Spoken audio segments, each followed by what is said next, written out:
Hallelujah. आइए प्रार्थना करते हैं। हमारे प्रेमी स्वर्गीय अनुग्रहकारी अच्छे धन्य पिता परमेश्वर, आपको धन्यवाद देते हैं परमेश्वर, हमें आज़ादी देने वाले परमेश्वर, हमें अपने अनुग्रह की बहुतायत देने वाले पिता, हमें अपना सबसे उत्तम अपना प्रिय पुत्र देने के लिए परमेश्वर हम आपको धन्यवाद देते हैं। हम धन्यवाद देते हैं परमेश्वर, हमें पूरे दिल से आप प्यार करते हैं और यही सच्चाई हमें हर दिन आगे बढ़ने में मदद करती है। हम आपको धन्यवाद देते हैं। संपूर्ण रीति से आपकी माफी में हम चलते हैं, आपकी एक्सेप्टेंस में हम चलते हैं, आपके अप्रूवल में हम चलते हैं। और प्रभु हम आपको धन्यवाद देते हैं ये खौफ हमारे अंदर से निकालने के लिए कि अब ये सच्चाई है कि अब जो मसीह यीशु में है हम पर कोई दंड की आज्ञा नहीं है। हम इस आजादी में जीते हैं और पाप की प्रभुता हमारे जीवन से टूट जाती है।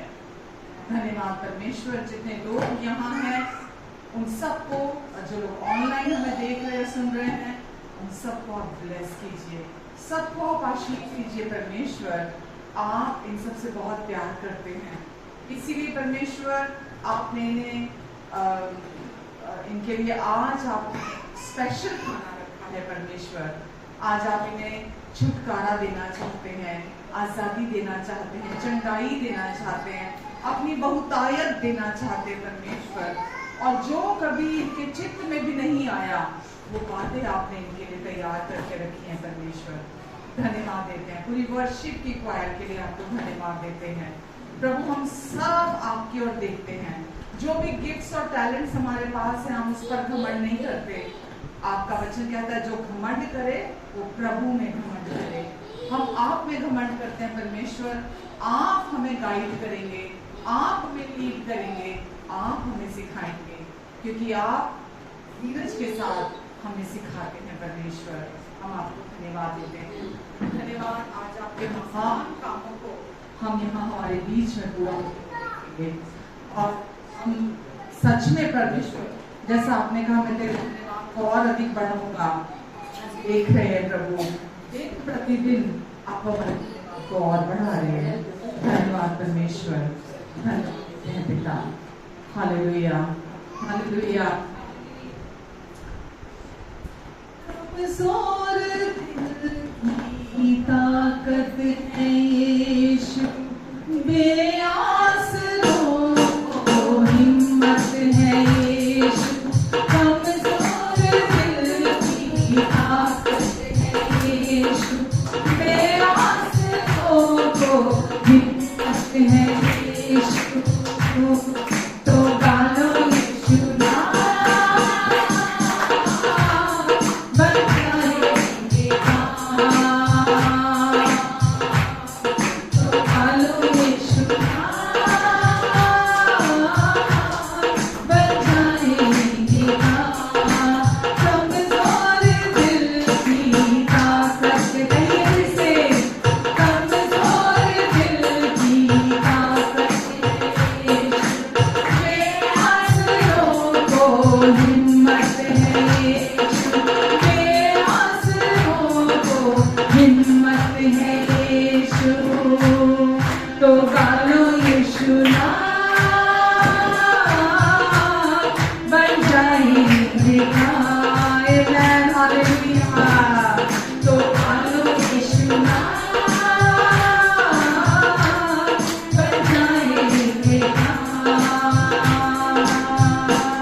के रिश्ते नहीं हैं, कमजोर दिल की ताकत है यीशु। बेआसरों को सब ठोकरों पे रखते हैं, बेआसरों की हिम्मत है यीशु। इसीलिए तो गालो यीशु नाम बन जाएंगे काम। आमेन, हालेलुया। धन्यवाद देते हैं यीशु आपके प्यार के लिए, यीशु आपकी ममता के लिए धन्यवाद देते हैं यीशु। हमेशा हमारे साथ रहने के लिए, हमें संभालने के लिए, हमें समझने के लिए हम आपको धन्यवाद देते हैं। हालेलुया, यीशुआ करूं आराधना, हाथों को अपने उठाकर तुझे दूं महिमा।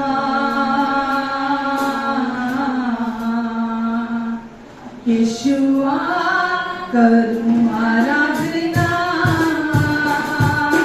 हाथों को अपने उठाकर करूं मैं महिमा। यीशुआ यीशुआ करूं आराधना, हाथों को अपने उठाकर करूं मैं महिमा।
देखते हैं हमें हमेशा बार बार, जैसे हम अपने पैदा हुए बच्चे को निहारते हैं, उसे बार बार चूमते हैं, जब वो सोया होता है तब भी हम उसे चूमते हैं।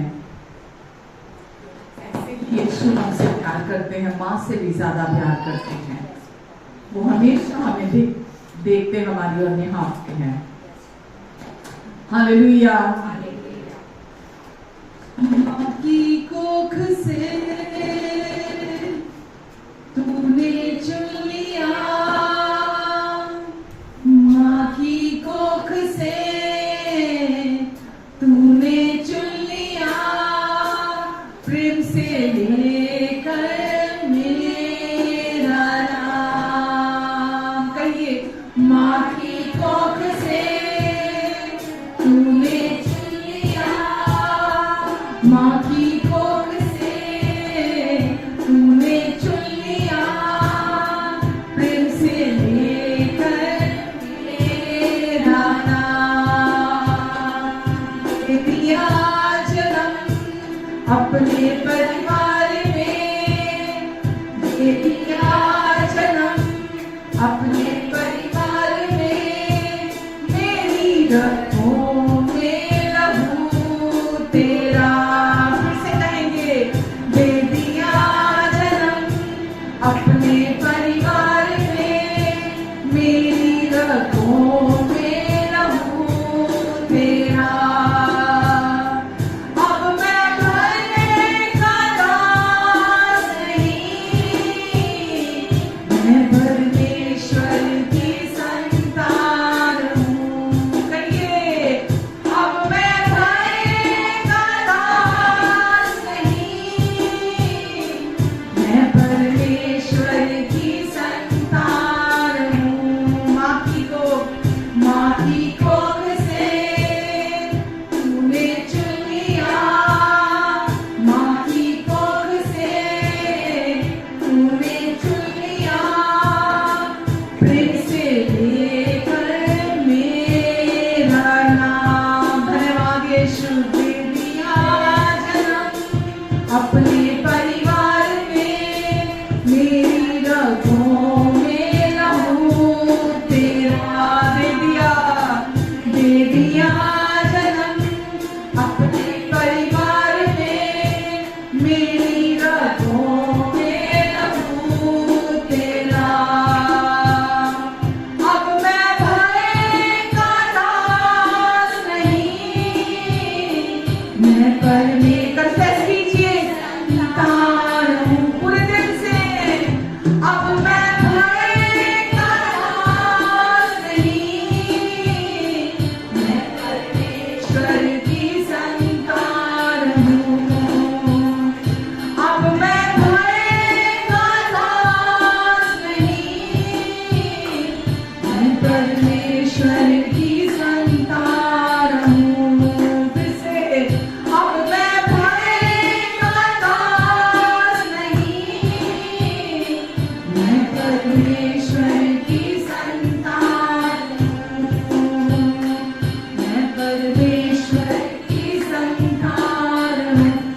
बोलते कहिए, मैं परमेश्वर की संतान हूँ, मैं परमेश्वर की संतान हूँ, मैं परमेश्वर की संतान हूँ। आमेन। हालेलुया। माँ की कोख से ही हम चुने हुए हैं। हमें नाम लेकर यीशु ने बुलाया है, हम में से हर एक को नाम लेकर बुलाया है। अपने आत्मिक परिवार में, आत्मिक जगत में हमारा अपने वचन के द्वारा, अपने नाम के द्वारा हमारा नया जन्म हुआ। अविनाशी बीज के द्वारा हमारा जन्म हुआ है। और अब हमारे अंदर पहले आदम का लहू नहीं है, हमारे डीएनए में परमेश्वर का डीएनए है, उनका लहू है। इसीलिए हमारे अंदर जब वो लहू है तो हम डर के नहीं जीते, हम भय के गुलाम नहीं हैं, हम परमेश्वर की संतान हैं। हालेलुया। हम धन्यवाद देते हैं परमेश्वर आपको। हर एक डर आज हमारे पांव के नीचे है, क्योंकि डर शैतान का झूठ है, उसमें कोई सच्चाई नहीं है, वो दुष्ट का झूठ है। इसलिए हम डरते नहीं। परमेश्वर ने हमें डर का आत्मा नहीं दिया कि हम फिर से भयभीत हों। उन्होंने हमें अपने प्रेम का, अपने सामर्थ का, अपना आत्मा दिया है परमेश्वर ने, संयम का, सेल्फ कंट्रोल का, ताकि हम उनके आत्मा के चलाए से चले। धन्यवाद देते हैं परमेश्वर हम आपको। इस सुंदर समय के लिए धन्यवाद देते हैं, इस कॉलिंग के लिए धन्यवाद देती हूँ परमेश्वर मैं आपको। जितना धन्यवाद दूं परमेश्वर वो कम रह जाएगा, क्योंकि जो आपने किया और जो कर रहे हैं वो हमारी समझ से परे है। हम दिल की गहराइयों से आपको धन्यवाद देते हैं परमेश्वर। जितने लोग हमें सुन रहे हैं और यहाँ मौजूद हैं, प्रभु इन सब को आप मदद कीजिए ताकि ये भी अपनी कॉलिंग को पहचाने, ये भी पहचाने कि अब ये कौन है, आपने इन्हें क्या बना दिया है। इनकी मदद और सहायता करें परमेश्वर। हम आपसे निरंतर सीख रहे हैं, आपका अनुग्रह निरंतर सिखा रहा है।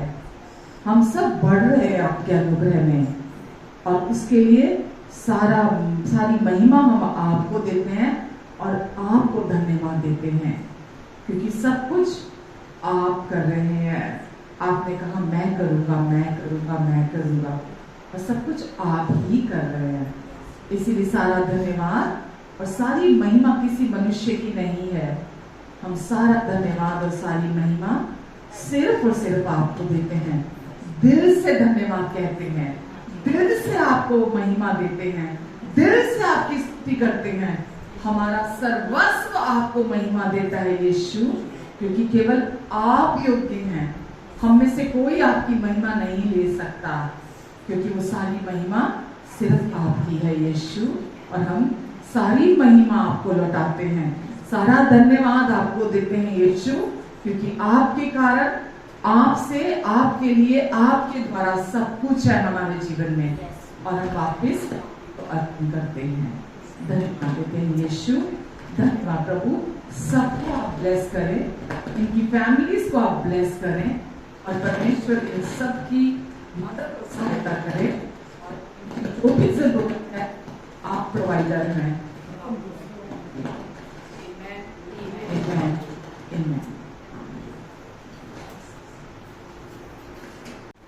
हालेलुया। आमीन। सबको प्रभु यीशु मसीह के नाम से मैं अभिनंदन करती हूँ और बड़े प्यार से आप सबका स्वागत करती हूँ। आमीन। हालेलुया। तो कैसे हैं सब? मजे में, आनंद में, क्योंकि प्रभु साथ में है। फुल कॉन्फिडेंस है हमारे अंदर कि परमेश्वर साथ में है। हालेलुया। तो वचन में चले। कुछ चीजें हैं जो परमेश्वर सिखाना चाहते हैं। मालूम हमारी चर्च कोई रूटीन चर्च नहीं है कि आए और एक व्यक्ति ने खड़े होके तैयार सरमन दिया और बस सबने आधा सुना आधा नहीं सुना, है ना, और उसके बाद बर्खास्त सर्विस। हमारी जो सर्विस है ये लाइफ ट्रांसफॉर्मिंग है। आमीन। ये जीवन को बदलने वाली सर्विस है, क्योंकि यहाँ पर सरमन नहीं प्रचार किया जाता एक तैयार। यहाँ जो बातें कही जाती हैं वो परमेश्वर की ओर से उनके पुत्र के द्वारा क्रूस पर पूरा हुए कार्य के द्वारा है, जो उन्होंने कर दिया है। उनकी सच्चाई की बातें हैं। हो ही नहीं सकता कि जहाँ अनअडल्ट्रेटेड वचन प्रचार हो, बिना मिलावट का वचन प्रचार हो, वहां जीवन परिवर्तित ना हो। आमीन। तो दुनिया के लोग अज्ञानतावश समझते हैं कि क्रिश्चियनिटी एक रिलीजन है है ना, ये एक धर्म है, अज्ञानतावश ऐसा सोचते हैं, लेकिन उनको ये नहीं पता कि यीशु में ही छुटकारा है। लोगों को ये पता चल जाता है ना, क्योंकि बहुत सारे लोगों को यीशु का नाम भी नहीं पता, है ना। मेरे को भी नहीं पता था, यीशु का नाम भी कभी नहीं सुना था मैंने। तो वो आपको देखते हैं ना, देखकर बोलते ये तो चर्च जाने वाले हैं, ये तो चर्च जाते हैं। तो वो सिर्फ इतना ही जानते हैं कि ये तो चर्च जाने वाले हैं, ये तो चर्च जाती है, ये तो चर्च जाता है। उनको सच नहीं मालूम। तो कभी भी बुरा मत मानिए उनकी किसी बात का, क्योंकि उनको सच नहीं पता है। जिस दिन उनको सच पता चल जाएगा तो उनका भी जो पर्सपेक्टिव है, जो दृष्टिकोण है, वो चेंज हो जाएगा। तो हम ऐसे लोगों के लिए भी प्रार्थना करते हैं।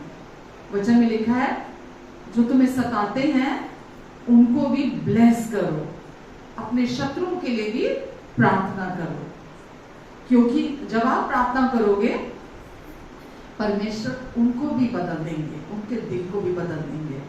आमेन। तो आपकी प्रार्थना की जरूरत है वहां भी। तो हम जब भी इकट्ठे होते हैं, सच में ये हमारा सौभाग्य है। मैं बहुत कुछ दुनिया में सुनती हूँ, देखती हूँ, रिलीजियस एक्टिविटीज को बाहर से लोग नहीं समझ पाते कि क्या अंतर है। आप जो यीशु को मानते हैं, लोग सोचते हैं चर्च जाना या कोई रिलीजियस एक्टिविटी करना वो क्रिश्चियनिटी है। चर्च जाना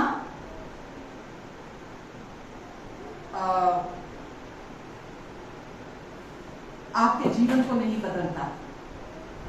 यानी कि चर्च की बिल्डिंग में जाना, मेरा मतलब है कि किसी चर्च की बिल्डिंग में अगर आप आते और जाते हैं, वो आपका जीवन नहीं बदलता है। आपका जीवन कौन बदलता है? यीशु आपके जीवन को चेंज करते हैं। जो व्यक्ति, अगर कोई व्यक्ति कभी चर्च नहीं गया, अगर कोई व्यक्ति ने कभी बाइबल नहीं पढ़ी, अगर कोई व्यक्ति क्रिश्चियनिटी के बारे में कुछ नहीं जानता, लेकिन अगर वो व्यक्ति यीशु मसीह ने जो क्रूस पर काम पूरा कर दिया है उसको सुनता, उस पर विश्वास करता है, तो उस व्यक्ति का जीवन पूरी तरह से नया हो जाता है। मुझे दुख होता है, आज लोगों के पास बहुत सारा पैसा है, बहुत सारी चीजें हैं, किसी चीज की कमी नहीं है, खाने पीने की भी उनके घर में इतनी बहुतायत है, पैसे की रखने की जगह नहीं है, उनके बेड भरे पड़े हैं, उनकी कबर्ड्स भरी पड़ी हैं, उनके घरों में कमरे भरे पड़े हैं पैसों से। इतना पैसा है लोगों के पास, बट सही मायनों में अगर आप उनसे जाके पूछेंगे, आप उनके साथ जाके बात करेंगे, तो आपको समझ में आएगा कितना खालीपन, कितना अधूरापन, कितना सूनापन उनके जीवन में है। क्योंकि केवल यीशु ही है जो किसी एक व्यक्ति को संतुष्ट और भरपूर कर सकते हैं, फुल्ली कंटेंटेड। पूरी संतुष्टि ना तो पैसे से है, ना एजुकेशन से है। बहुत हायर बंदा कहता है ना, मैं ये इतना पढ़ लूंगा और ज्यादा हायर एजुकेशन पा लूंगा और ज्यादा पढ़ लूंगा, किसी भी चीज से आपको कंटेंटमेंट नहीं मिलेगी। एक गरीब सोचता है कि मैं गरीब हूं ना, मेरे पास बहुत पैसा नहीं है ना, अब जिस दिन मेरे पास बहुत पैसा आ जाएगा ना, उस दिन मेरा जीवन संतुष्ट हो जाएगा, सब बढ़िया हो जाएगा। जब पैसा आता है तब आप उससे पूछिए संतुष्ट हो गया क्या, आपको जवाब मिलेगा अभी कहाँ, अभी तो बहुत पैसा कमाना है, और वो उसी दौड़ में दौड़ता रह जाता है। कोई किसी वजह से, कोई किसी कारण से, किसी को सेक्स की भूख है, कोई उसी तरफ उसकी कोई गिनती नहीं है। उसके जीवन में कितने लोगों को वो इस्तेमाल करता है अपने आप को संतुष्ट करने के लिए, रिलेशन बनाता है अपने आप को संतुष्ट करने के लिए। पर अगर आप ऐसे व्यक्ति से जाके पूछें कि क्या तू संतुष्ट हो गया, इतने लोगों को के साथ रिलेशनशिप बनाने के बाद, तो आपको सही मायनों में जवाब मिलेगा कि नहीं, अभी भी संतुष्टि नहीं मिली है। तो हम संतुष्ट इस दुनिया की किसी भी चीज से नहीं हो सकते। उल्टा जो भी हम जिस भी तरफ जाते हैं, हमारे लाइफ में बॉन्डेजेस आते हैं, बंधन आते हैं, हम और फंसते चले जाते हैं। हालेलुया। ये सच्चाई है मेरे प्रियो। इस सच्चाई को हम जितना गहरे से, और ये यीशु में ही खुलती है। जो लोग रिलीजियस हैं, किसी रिलीजन को फॉलो करते हैं, वो सिर्फ रिलीजियस एक्टिविटीज में ही, मैं ऐसे लोगों को जानती हूँ, वो दिन प्रतिदिन अपने जीवन में और 20 और 50 रिलीजियस एक्टिविटीज को जोड़ते चले जाते हैं। वो और ज्यादा धर्म कर्म के कांड में, धर्म कर्म के कामों में और फंसते चले जाते हैं। उनको लगता है शायद यही सही है, यही मुझे करना चाहिए, यही सही है। मैं हकीकत में आपको बता रही हूँ बात, जितना भी आप इस संसार की किसी भी चीज में आप घुसते चले जाओगे ना, और उसको प्रैक्टिस करते चले जाओगे, उतना ही डिस्करेजमेंट, उतना ही खालीपन, उतना ही अंदर से इंसान उचाट होता चला जाता है। वो चीजें आपको भरती नहीं है, आपको संतुष्ट नहीं करती हैं, वो आपको और बेचैन करती हैं वो चीजें। तो कोई भी, चाहे आप बहुत रिलीजियस व्यक्ति बन जाओ, चाहे आप बहुत धनी व्यक्ति बन जाओ, चाहे आप इस दुनिया में बहुत सारा पैसा, नाम, दुनिया के सबसे नंबर 1 की लिस्ट में आप आ जाओ, रिचेस्ट पर्सन आप बन जाओ, या फिर आप बहुत ज्यादा एक कामी व्यक्ति हैं और आप बहुत कामुक हैं और आप बहुत सारे रिलेशंस में भी चले जाएं, अगर टोटलिटी में देखें, या आप बहुत ज्यादा फूडी हैं, बहुत ज्यादा खाना पसंद करते हैं, तो आप कितना भी आपके घर में भरा रहे, लोडेड रहे, आपकी जेब में इतना पैसा है, आप 7 स्टार होटल में जाकर भी खाना खा सकते हैं। आप रोज जाके 7 स्टार होटल में खाना खाने लग जाएं और आप ये सोचें कि वो चीज आपको संतुष्ट कर देगी, वो चीज भी आपको संतुष्ट नहीं करेगी। अगर आप क्रिश्चियन रिलीजन में आ गए, आप सोचते हैं कि क्रिश्चियन रिलीजन में मैं आ गया और अब मेरा जीवन ठीक हो जाएगा, मैंने तो बैप्टिज्म भी ले लिया, मैं तो चर्च भी जाने वाला हो गया, मैं तो ये भी करने वाला हो गया, मैं तो वो भी करने वाला हो गया। आप कुछ भी करने वाले हो जाइए, आप चर्च आने वाले भी हो गए, आपने बैप्टिज्म भी ले लिया, आप सब कुछ करने वाले हो गए, लेकिन अगर आप यीशु को नहीं जानते, यीशु ने आपके लिए क्रूस पर क्या कर दिया है, आप उसको नहीं जानते, आपका जीवन वैसे ही खाली रहेगा, आपके जीवन में कोई अंतर नहीं आएगा। आप समझ रहे मेरी बात? हमारे जीवन में अंतर आता है जब हम सच्चाई को जानते हैं। चर्च जाने वाले लोगों का जीवन, जो एक रिलीजियस एक्टिविटी की तरह चर्च जाते हैं, या कुछ लोग खाली क्रिसमस पर या ईस्टर पर चर्च जाते हैं, चर्च जाने से किसी का जीवन नहीं बदलता। जीवन उसका बदलता है जो सच्चाई को जानता है, जिसके अंदर सच्चाई का रेवलेशन आ जाता है, जिसको सच्चाई पता चल जाती है। मुझे कोई चर्च बिल्डिंग से प्यार नहीं है। मुझे बहुत लोग बड़े उत्सुक होकर बोलते हैं कि फला जगह फला चर्च है ना, शिमला गए वहाँ फला चर्च है, वहाँ चर्च है, आप जाओगे ना? मैंने बोला नहीं, मुझे कोई रुचि नहीं है चर्च जाने में, मुझे कोई नहीं, बहुत पुरानी चर्च है, नहीं जाओगे आप? नहीं, मुझे कोई रुचि नहीं, ना पुरानी चर्च में बिल्डिंग में और ना नई चर्च बिल्डिंग में, मुझे कोई रुचि नहीं है, मुझे कोई रुचि नहीं है वहां जाने के लिए, क्योंकि वहां कोई नहीं है। अगर हम सोचते किसी बिल्डिंग में परमेश्वर रहते हैं, तो किसी बिल्डिंग में परमेश्वर नहीं रहते हैं। आमेन। परमेश्वर हमारे जीवन में काम करते हैं जब हम सच्चाई को जानते हैं।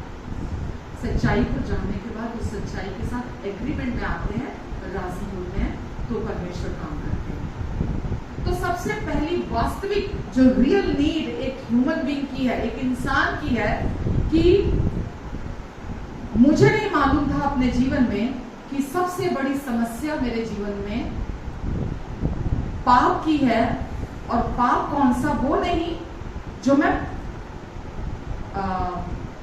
करती हूं, सिनिंग, यानी कि एक्शन में जो मैं पाप करती हूं। जबकि यीशु में आने से पहले मैं सोचती थी मैंने ये गलती कर दी तो मैं बुरी इंसान हूं, मैंने ये कर्म कर दिया तो मैं बुरी इंसान हूं, मैं मुझसे ये गलती हुई तो मैं बुरी हूं, मैं खराब हूं, मैंने क्योंकि ये गलती कर दी। आई गेस की बहुत सारे लोग हमारे में से यही सोचते होंगे, हम यीशु में आने से पहले जो हम गलतियां करते हैं हम उसके मुताबिक अपने आप को जज करते रहते हैं कि क्योंकि मैंने ऐसा किया है इसीलिए मैं बुरा इंसान हूं। लेकिन एक्चुअल में यीशु में आने पे समझ में आता है कि पाप जो फर्स्ट एडम से आया है, डीएनए के थ्रू, हमारे फोर फादर्स के डीएनए के थ्रू, सारी प्रॉब्लम तो वो है। जो पाप हम कर रहे हैं वो तो फ्रूट है, वो तो फल स्वरूप बाहर आ रहा है, सीड तो अंदर है पाप का, वो सीड हमारे अंदर है, वो क्योंकि वो हमें विरासत में मिला है फर्स्ट एडम के थ्रू, हमारी पीढ़ियों के द्वारा हमने आ गया, प्रवेश कर गया हमारे अंदर। और जब हम, जैसे एक छोटा बच्चा है उसको जलन होती है, 1 साल के बच्चे को, हेलो, किसने सिखाई उसको जलन? गुस्सा करना 1 साल के बच्चे को किसने सिखाया उसको गुस्सा करना? हमें मालूम है ना क्रोध नहीं करना चाहिए, है ना, गुस्सा मतलब कंपैरिजन करना, जलन करना नहीं होना चाहिए। पर उस बच्चे के अंदर तो किसी ने नहीं सिखाया ना। कहां से आया? फर्स्ट एडम के थ्रू उसके डीएनए में आया और वो एज अ फ्रूट मैनिफेस्ट होता है बाहर। हमें पता लगता है कि वो फर्स्ट एडम से आया है, उसके पाप के परिणाम स्वरूप गुस्सा करना, झूठ बोलना, चोरी करना, जलन रखना या और भी व्यभिचार करना, हत्या करना, जो कुछ भी सारे पाप है ना, वो उसके परिणाम स्वरूप हमें दिखाई देते हैं। ठीक है, तो एक इंसान की इस पूरी दुनिया में, संसार में जितने भी व्यक्ति हैं, हम सब में से सबसे पहली नीड क्या है मालूम? वो जो एडम से चला आ रहा पाप है उससे छुटकारा मिल जाए। एक बार उससे छुटकारा मिल गया तो फिर आपका जीवन अनदर लेवल पे होगा और इसके अलावा कोई सॉल्यूशन नहीं है दुनिया में। जैसे मैंने अभी आपको गिनती गिनाई थी ना कि आप रिलीजियस एक्टिविटीज करके, बहुत पैसा प्राप्त करके, या आप बहुत सारा खाना पीना, घर महल, गाड़ियां, ये सब कुछ इकट्ठा करके अगर आप सोचते हैं वो ट्रांसफॉर्मेशन आ जाएगा आपके अंदर, वो ट्रांसफॉर्मेशन अंदर नहीं आएगा। लोग आज किसी भी रिलीजन को, किसी भी गुरु को, या बहुत सारे सो कॉल्ड आज भगवान बढ़ते चले जा रहे हैं, बढ़ते, उनकी गिनती रोज बढ़ रही है, राइट? वो क्यों चाहते, फॉलो करते? अरे नहीं, मैं वहां गया, बहुत पैसा हो गया यार, वो भला बंदा गया, बिल्कुल गरीब था, बहुत पैसा आ गया उसके पास, अरे नहीं बहुत पैसा आ गया, बहुत पैसा आ गया। लोग मैसेज फॉरवर्ड करेंगे, इस मैसेज को 10 बार फॉरवर्ड करो तो आज ही देखना धन की आशीष आ जाएगी, इस मैसेज को इतनी बार फॉरवर्ड करना तो आपके जीवन में ये प्राप्त हो जाएगा। वो सोचते हैं कि जहां हम जा रहे हैं, अगर हमारे पास धन है, बहुत सारा पैसा आ रहा है, तो दैट मीन्स हम सही रास्ते पर हैं। मेरे प्रियो, मैं आपको ये बता रही हूँ कि जब तक आपके जीवन में वो पाप की समस्या, बहुत सारे लोगों को आपने देखा होगा, पैसा है लेकिन घर में बीमारियां हैं, किसी के घर में बहुत कलेश है, किसी के घर में पाप किसी रीति से फ्रूट के रूप में दिखाई दे रहा है, किसी के घर में पाप किसी और तरीके से फ्रूट के रूप में दिखाई दे रहा है, राइट? किसी के घर में बच्चे बहुत रिबेल करने वाले हैं, या बच्चे बहुत नशा करने वाले हैं, या किसी के घर में बहुत ज्यादा, आप मुझे बताने की जरूरत नहीं, आप सब जानते हो इस बात को। लेकिन सबसे इंपॉर्टेंट, इन सारी चीजों से बाहर निकलने का जो रास्ता है, कि ये सारी चीजें जो आपके ऊपर आपका इतना आपके जीवन पर प्रभुत्व कर रही हैं, डोमिनियन है, आपकी वजह से ये सारी चीजों की डोमिनियन आपके ऊपर है, तो वो क्या है, क्या उसका क्या हल है? परमेश्वर का अनुग्रह, उनकी कृपा। क्या है? परमेश्वर की कृपा, जो कि अनमेरिटेड, अनअर्न्ड है। आप कमा नहीं सकते, आप उसको खरीद नहीं सकते, आप उसके लिए कुछ नहीं कर सकते, आप केवल उसके कृपा का पात्र बन सकते हैं, परमेश्वर की। और परमेश्वर अपनी कृपा से हमें हमारे सारे पापों से, यानी कि फर्स्ट एडम से जो विरासत में मिला है हमको पाप, उससे, और उसका जो फल है हमारे जीवन में, जो भी हम झूठ बोलते हैं, हम जो भी गलत काम करते हैं, हमको उन सब से छुटकारा दिलाते हैं परमेश्वर। समझ आ रहा है आपको भी? तो हमारी एक इंसान की सबसे बेसिक जरूरत पहले क्या है? जब हम यीशु के पास आते हैं, तो यीशु के पास आने का क्या, दूसरे रिलीजन और यीशु के पास आने में क्या अंतर है? किसी भी दूसरे, ये क्रिश्चियन रिलीजन की बात कर लो यार, मैं तो सबसे पहले उसी का नाम लेती हूँ कि क्रिश्चियन रिलीजन में भी अगर आप जाते हो, धर्म में जाते हो आप, उसमें जाना और परमेश्वर के जो गॉस्पेल है, जो सुसमाचार है, उसमें क्या अंतर है? रिलीजन आपको हमेशा बॉन्डेजेस देगा, हमेशा बंधन देगा कि आप में क्या गड़बड़ है, आप में क्या कमियां हैं, आपको क्या करना चाहिए, आपको क्या नहीं करना चाहिए। जो डू लिस्ट की जो लिस्ट होती है, डूज एंड डोंट्स की जो होती है, वो आपको देता है। लेकिन मैं आपके साथ रोमियो 6:14 पढ़ना चाहूंगी।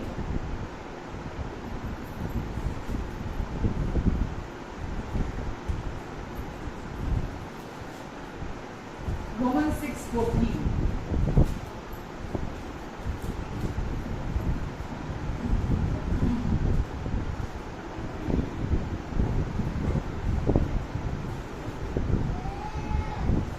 लिखा है, पाप तुम पर प्रभु नहीं होगा तब जब तो अंडर द लॉ नहीं होगे, अंडर द ग्रेस होगे। अंडर द लॉ मतलब any religion, do's and don'ts को जो फॉलो करते हैं, जब आप उसके अंदर में नहीं होगे, जब आप अनुग्रह के अनुग्रह मतलब परमेश्वर की कृपा के नीचे होगे, तो पाप आपके जीवन में प्रभु नहीं होगा। बाइबल में लिखा है, जो कोई, यूहन्ना 3:16 में, परमेश्वर ने जगत से ऐसा प्यार किया, किससे? पापियों से। परमेश्वर ने जगत से ऐसा प्यार किया कि उसने पूरे जगत के लिए अपने इकलौते बेटे को भेजा, ताकि जो कोई उस पर विश्वास करे वो नाश नहीं हो, अपितु अनंत जीवन को प्राप्त करे। तो परमेश्वर ने हमारे लिए रास्ता निकाला, उस आदम के पाप से हमें छुड़ाने के लिए, उस पाप से हमेशा के लिए छुटकारा दिलाने के लिए परमेश्वर ने एक उद्धारकर्ता को, यीशु को हमारे लिए भेजा, ताकि जो कोई क्या करे, कुछ काम करे उसके लिए, क्रिश्चियन रिलीजन में आए। हेलो, लिखा है कि वो क्रिश्चियन रिलीजन में आ जाए तो वो पापों से उद्धार पालेगा, वो नाश नहीं होगा। लिखा है क्रिश्चियन रिलीजन के बारे में। मैं क्रिश्चियन रिलीजन को नहीं मानती, मैं रिलीजन के बिल्कुल अगेंस्ट हूँ, ठीक है। बट जिसको परमेश्वर ने इस दुनिया का उद्धारकर्ता बनाकर भेजा, किसका? पूरे जगत का उद्धारकर्ता बना के भेजा, प्रभु यीशु मसीह को। मैं प्रभु यीशु मसीह पर विश्वास करती हूँ, क्योंकि मैं वो जो कोई हूँ, मैं वो जो कोई हूँ कि जो कोई उस पर विश्वास करे वो नाश नहीं होगा। पाप क्या करता है? इंसान को नरक लेकर जाता है। कौन सा पाप? जो हम करते हैं वो, कौन सा पाप? जो पहले आदम से डीएनए के थ्रू विरासत में हमारे पुरखों के द्वारा हमारे लहू में आया है, हमारे ब्लड में आया है। समझ रहे हैं आप? तो यीशु आए थे हमें उस पाप से छुड़ाने के लिए, उस पाप से आजाद करने के लिए। यशाया में लिखा है, वो हमारे ही अपराधों के कारण घायल हुआ, हमारे ही अधर्म के कामों के लिए कुचला गया, हमारी ही शांति के लिए उसने अपने ऊपर ताड़ना सही, ताकि यीशु के कोड़े खाने से हम चंगे हो जाएं। तो प्रभु यीशु मसीह ने हमारे लिए सब कुछ अपने ऊपर सह लिया, ताकि हमें सहना ना पड़े। तो यीशु ने, ध्यान से सुनो, यीशु ने ना केवल हमारे पापों से हमें छुड़ाया, जो पापों का दंड हमें मिलना था, ना केवल उससे छुड़ाया, बल्कि पाप की जो पावर थी हमारे जीवन पर, उससे भी हमें छुड़ाया। पाप की पावर जो हमारे अंदर काम कर रही थी, उस पावर से भी यीशु ने हमें हमेशा के लिए छुड़ा दिया। पाप की पावर से छुड़ाया का क्या अर्थ है? पाप की पावर से छुड़ाया और अनुग्रह के अधीन लाकर रख दिया। पहले हम पाप के अंडर में थे, फिर हमें अनुग्रह के अंडर में लाके रख दिया। क्या मतलब हुआ इसका? पाप से छुड़ाया, पाप की सजा से छुड़ा लिया जो हमें मिलनी थी। हम सब जानते हैं, बोलते चोरी करना पाप है, झूठ बोलना पाप है, और पाप करने वाला कहाँ जाएगा? क्या बोलते हैं? उसको सजा मिलेगी। पाप करने वाला, हम बचपन से सुनते आए हैं, बचपन से सुना हमने, जो गलती करेगा, जो पाप करेगा, ये तो नर्क जाएगा, इसको तो कीड़े पड़ेंगे, हम सुनते आए नहीं। लेकिन जो कोई यीशु मसीह पर विश्वास करता है, ना तो उसको पाप की सजा मिलती है, ना उसको उसका पापों का न्याय होता है, और ना ही और साथ ही प्रभु ने उसके जीवन से पाप की पावर को भी खत्म कर दिया। तो इसीलिए वचन क्या कह रहा है? तब तुम पर पाप की पावर नहीं होगी, पाप तुम पर प्रभुता नहीं करेगा, जो कि करता आया है जब से तुम पैदा हुए हो। तुम्हें नहीं पता था, मुझे नहीं पता था कि पाप मुझ पर प्रभु बना बैठा। पाप का अगर आप दूसरा शब्द देखें तो शैतान। मुझे नहीं मालूम था कि शैतान मेरे जीवन के ऊपर प्रभु बना बैठा है। मैं जो इतनी दुखी, इतनी परेशान, इतना डिप्रेशन में, इतनी बीमार, इतने कलेश, इतना टूटी हुई जिंदगी, इतना बुरे हाल थे मेरे, मुझे नहीं पता था क्यों है मेरी जिंदगी ऐसी। दुनिया में भी तो लोग ऐसे बोलते हैं ना, पता नहीं चंगे लोगों का माड़ा क्यों होता है, पता नहीं अच्छे लोगों के साथ बुरा क्यों होता है। अच्छे लोगों के साथ बुरा होने का यहाँ कोई क्वेश्चन नहीं है। जो पहले आदम का पाप हमारे लिए थे, लोग बोलते ना, हमने कभी किसी के साथ बुरा नहीं किया, पर हमारे साथ देखो क्या हो गया, रब ने कर दिता, उन्होंने कर दिता, परमेश्वर ने कर दिता, गॉड है जो कर देता। मैं नहीं बनता हूं किसी गॉड ਨੂੰ, क्योंकि उन्होंने मेरा ना बड़ा बुरा किया है। परमेश्वर नहीं आपके साथ बुरा कर रहे, वो आपके खिलाफ नहीं है, वो आप पर गुस्सा नहीं है, वो आपके अगेंस्ट नहीं है। किसके परिणाम स्वरूप आपके जीवन में ये चीजें आप देख रहे हैं? आदम का पाप जो आदम ने किया था। बोलते ना, फल तो खाया पुरखों ने और दांत खट्टे हो गए हमारे। खट्टे फल तो खाए थे पुरखों ने, लेकिन दांत खट्टे हमारे हो गए। हमने तो नहीं खाया था। वो अनाज्ञाकारिता किसने की थी? डिसोबीडियंस किसने की थी? पहला इंसान जो परमेश्वर ने बनाया था, अनाज्ञाकारिता उसने की थी। फल उसने खाया, लेकिन दांत खट्टे हम सबके हो गए उसके खाने से। आप समझ रहे हैं? तो परमेश्वर ने यीशु को क्यों भेजा? परमेश्वर ने यीशु को भेजा हमको आदम के पाप से, जिसको नाउन कहते हैं ना, नाउन, उस पाप से छुटकारा देने के लिए। सिन है, सिनिंग नहीं है। आदम का पाप जो उसने किया था, उससे छुड़ाने के लिए यीशु को भेजा। और वचन हमें बोलता है कि जब हम एक बार इस सच्चाई को जान जाते हैं, तो हमको इस सच्चाई में बने रहना है। और मतलब फिर तुम पर पाप अभी भी, बाइबल कहती है, हमारे नश्वर शरीरों में अभी भी काम कर रहा है, क्योंकि वो यहाँ बहुत साल राज करके गया है, पाप अभी भी। तो तब वो पाप तुम्हारे जीवन में प्रभुता नहीं करेगा, तुम्हारे उसकी डोमिनियन तुम्हारे जीवन पर नहीं होगी, जब तुम परमेश्वर की कृपा के नीचे रहोगे। किसके नीचे रहोगे? परमेश्वर की कृपा के नीचे जब रहोगे, पाप और शैतान का आपके जीवन में कोई काम नहीं रहेगा। वो आपके जीवन, उसको समझ नहीं आएगा। जो व्यक्ति परमेश्वर की कृपा को जान जाता है ना, ऐसे मैं कोई शब्द नहीं बोल रही हूँ, लाइन नहीं, तो परमेश्वर की बहुत कृपा है जी। लोग बोल देते हैं ना, हर बंदा बोल देता है, ओहो ये तो परमेश्वर का ग्रेस है जी, ओहो ये तो परमेश्वर की कृपा है जी मेरे जीवन के ऊपर। कृपा का मतलब नहीं मालूम है, बट ऐसे ही बोल देते हैं परमेश्वर की कृपा है जी, और वही कुछ गड़बड़ हो जाती है तो वही लोग परमेश्वर को गाली भी देते हैं। परमेश्वर कृपालु है तो हमेशा कृपालु है। वो हमेशा अच्छे हैं। वो आज अच्छे और कल अच्छे नहीं हैं, या कल कम अच्छे हैं, ऐसे नहीं है परमेश्वर। परमेश्वर हमेशा अच्छे हैं, और वो बहुत अच्छे हैं। जितना आप कॉम्प्रीहेंड कर सकते हैं उससे कहीं ज्यादा अच्छे हैं, उससे कई गुना अच्छे हैं परमेश्वर। ठीक है, तो क्या मतलब है अनुग्रह के अधीन होने का? अनुग्रह के अधीन यानी कि कृपा के अधीन, यानी कि कृपा के साथ राजी होने का, कि परमेश्वर ने मुझे पाप से भी छुड़ा लिया। आदम का जो पाप था, नंबर 1, परमेश्वर ने मुझे हमेशा के लिए उस पाप की पावर से भी छुड़ा लिया। और वो पाप की पावर जो अंदर थी, मालूम, मैं इसको ऐसे बोलती हूँ, पहले पाप की फैक्ट्री थे, मैन्युफैक्चर करते थे हम अंदर से पाप, हमारे खुद हम फैक्ट्री बने हुए थे। मतलब कोई रोक ही नहीं थी हमारे अंदर।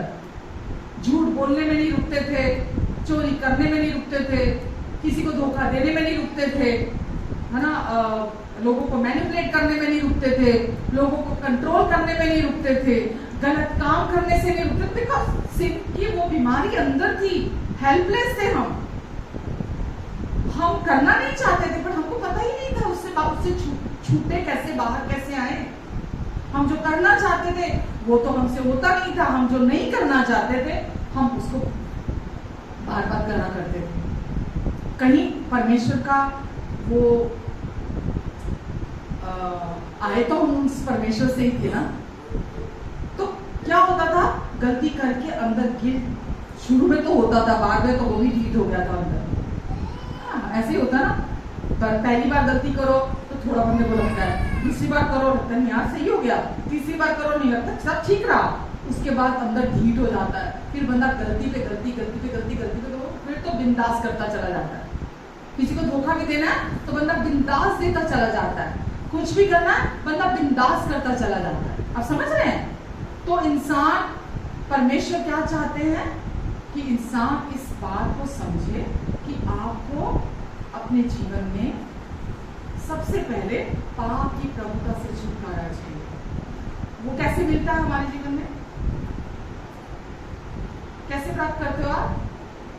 कि वो पाप की प्रभुता चली जाए, वो जो मैं पाप की फैक्ट्री बना हुआ था अंदर से, वो फैक्ट्री बंद हो जाए अंदर से। वो कैसे होता है हमारे जीवन में?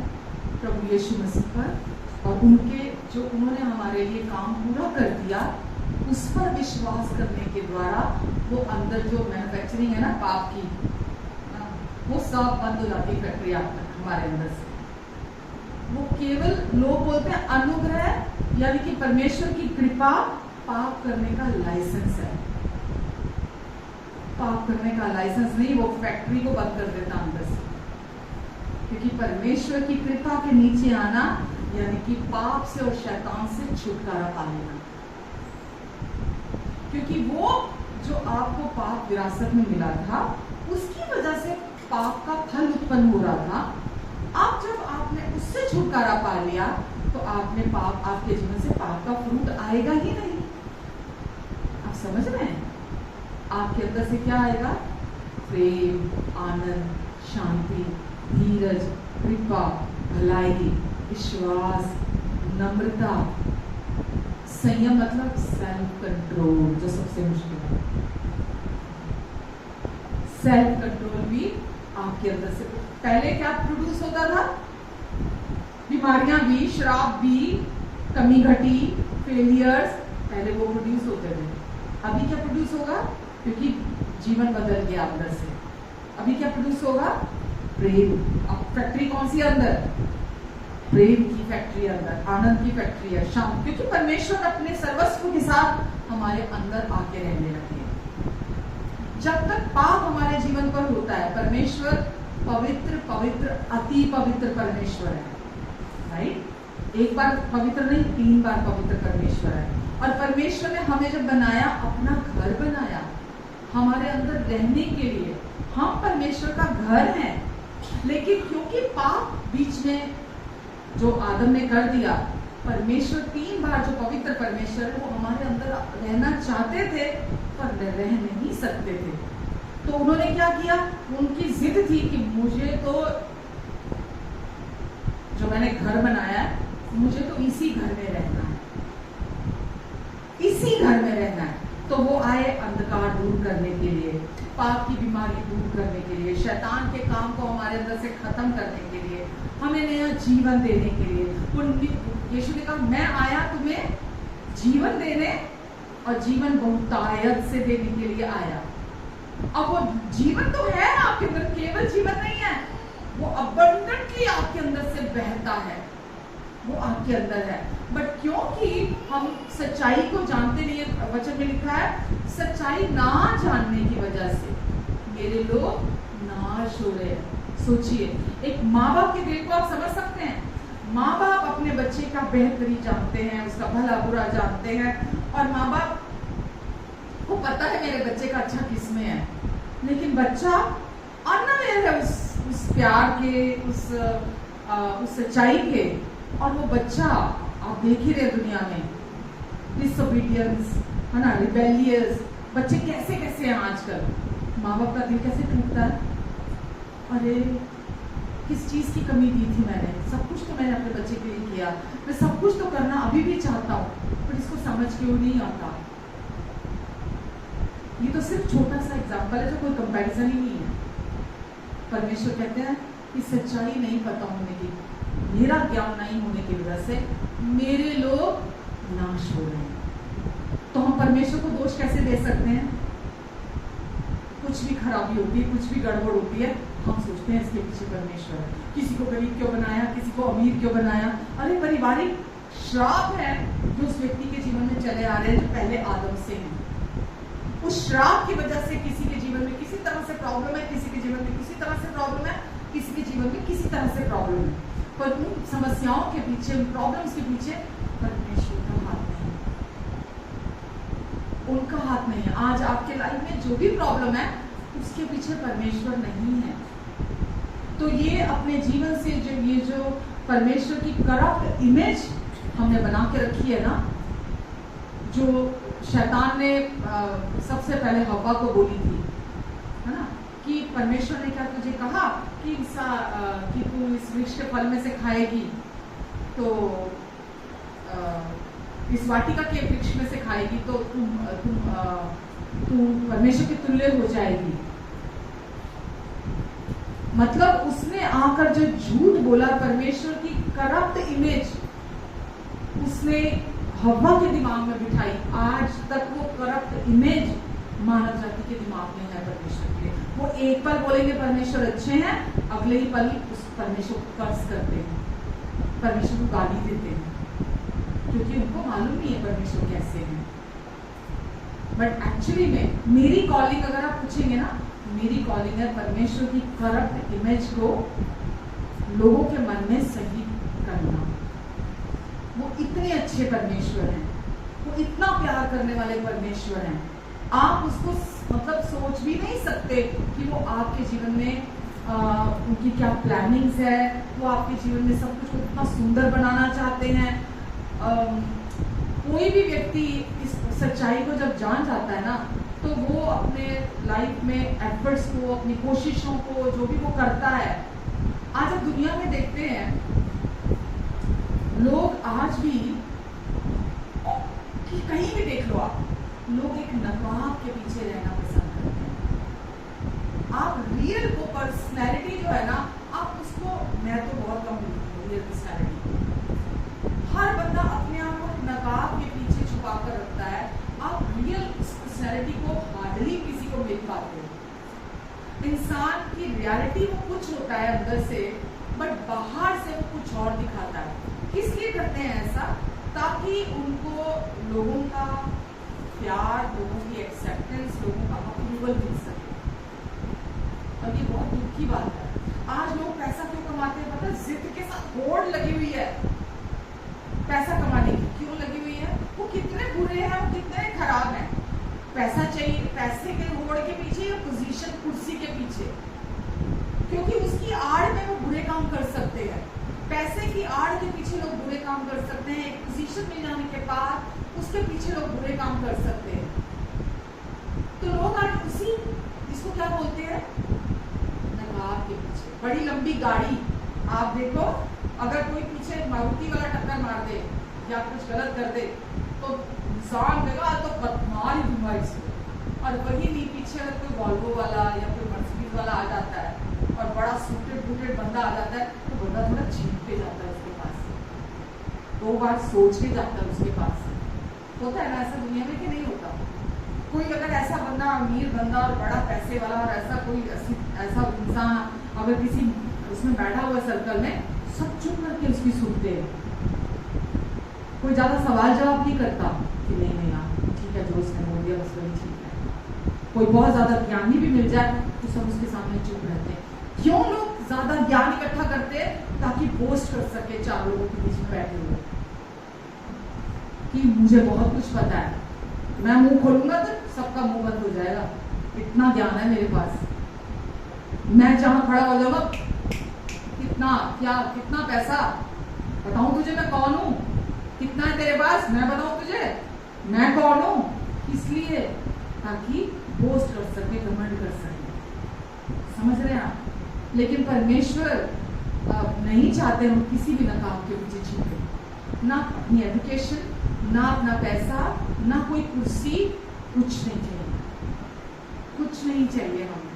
जिसको परमेश्वर उठाते हैं ना, एक्चुअली में उसको क्या बोलूं मैं, जब इंसान खुद को उठाता है ना, अपने आप को ऊंचा उठाता है, तो जब गिरता है ना उसका पता नहीं चलता कब आके गिर जाएगा। लेकिन जब परमेश्वर उठाते हैं ना तो कोई उसे नीचे गिरा नहीं सकता। क्यों?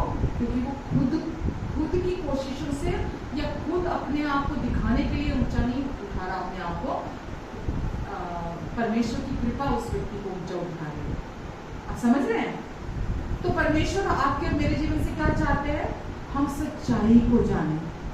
आपको अब जब एक बार संपूर्ण पापों से माफी मिल गई है, आपने यीशु को अपना उद्धारकर्ता स्वीकार कर लिया, मुक्तिदाता आपने स्वीकार कर लिया है, कोई तीसरा बंदा आपके और उनके बीच में नहीं होना चाहिए। समझ रहे हैं आप?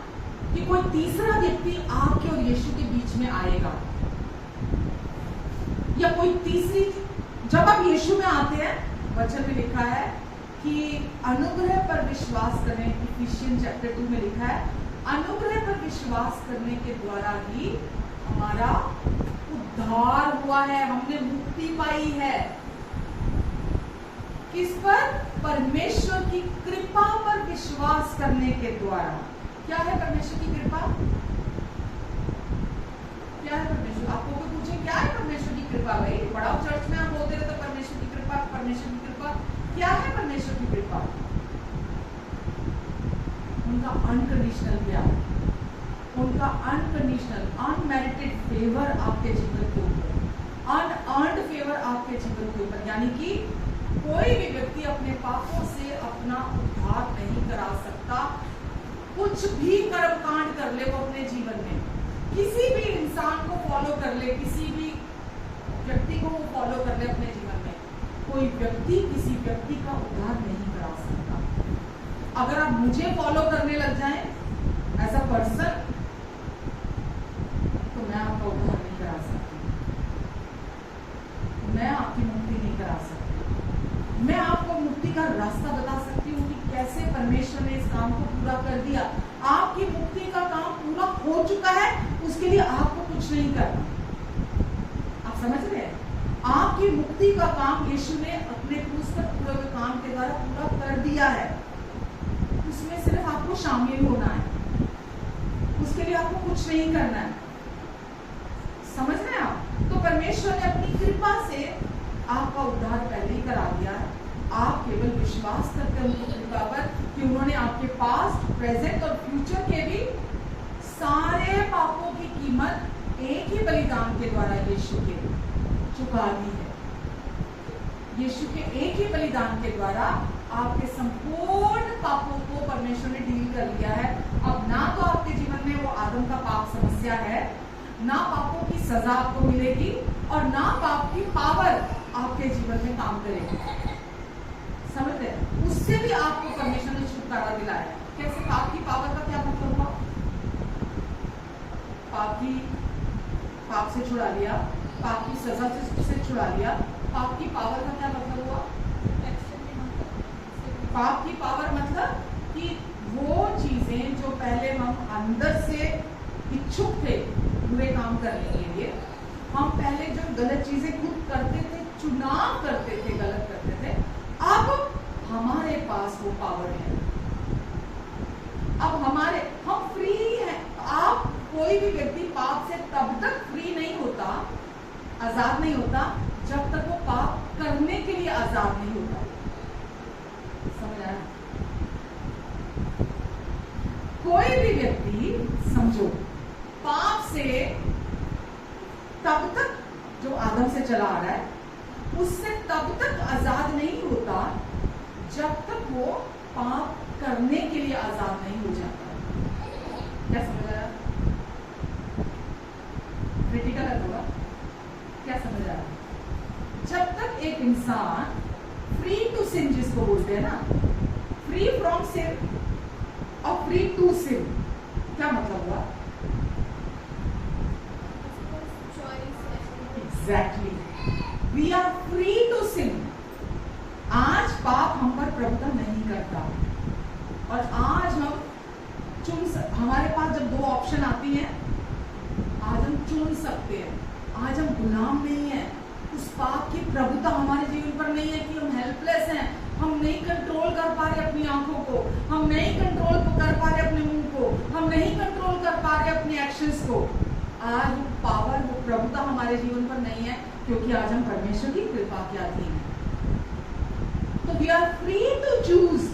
हमारे पास ये चुनाव है कि हम उसको चुने। ऑप्शन सामने हमेशा आती है हमारे पास, बट आज क्योंकि हम प्रभुता करते हैं, हमारे जीवन में परमेश्वर की कृपा प्रभुता करती है, तो इसीलिए आज हमें पता पाप हेल्दी ऑप्शन नहीं है। पाप शांति खराब करता है, पाप रिश्ते खराब करता है, पाप आपकी हेल्थ को खराब करता है, तो कभी भी हेल्दी ऑप्शन नहीं। जब आप पाप की ऑप्शन को चुनते हो तो आप शैतान को अपने जीवन में, क्योंकि पाप उसी की विरासत है, तो आप उसको अपने जीवन में अलाउ करते हो। समझ रहे हैं आप? तो आप उसके प्रति कॉन्शियस होकर चलते हो। मेरा कहने का मतलब है, इसीलिए मैं हमेशा क्या बोलती हूँ, यीशु ने आपको जब पाप से छुड़ा लिया, अब ना तो आप पाप के अधीन हो, ना आपको पाप की सजा मिलेगी, ना पाप की पावर आपके जीवन पर है। तो अब आपको पाप के प्रति सिर्फ कॉन्शियस होकर नहीं जीना, अब आपको पाप के प्रति सचेत होकर अब आपको नहीं जीना। आपको यहाँ से, अपने खोपड़ी से, अपने मन से एकदम फ्री होकर जीना है। जब आप फ्री होकर जियोगे, आप गिरोगे, तो आपको पता है कि परमेश्वर की कृपा मेरे जीवन में बहुत है। हालेलुया।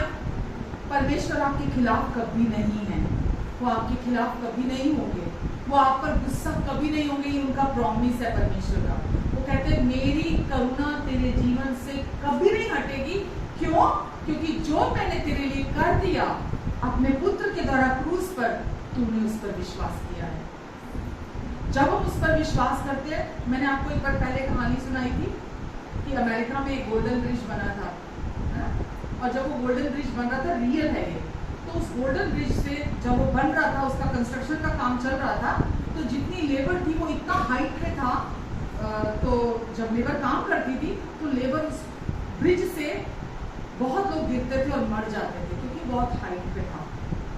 तो फिर उन्होंने बैठे, टीम बिठाई और बोला क्या किया जाए, तो बहुत लोग मरते हैं ऐसे, तो क्या किया जाए, इसका क्या हल निकाला जाए।